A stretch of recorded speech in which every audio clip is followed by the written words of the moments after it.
अस्सलामुअलैकुम। मेरे वाले साहब गैंठिए के मरीज़ ने, वो कम नहीं कर सकते।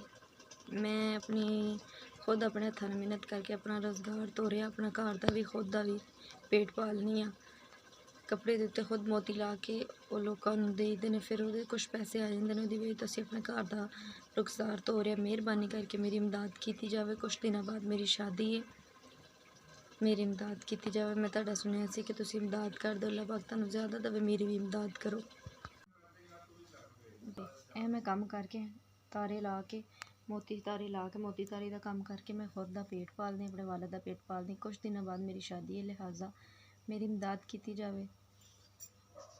बड़ी मेहरबानी, तुसीं मैनूं 10,000 रुपया दिता, मैनूं मिल गया। तुहानूं अल्लाह पाक ज़्यादा रिज़क देवे, ज़्यादा तौफीक देवे। सारिਆਂ ਨੂੰ देण दी मेहरबानी, तुहाडा बहुत बहुत शुक्रिया। अल्लाह पाक तुहानूं ज़्यादा देवे, अल्लाह पाक तुहानूं हज करावे।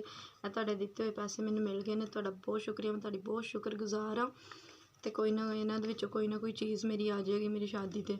मेहरबानी तुहाडी, मैं शुक्रिया।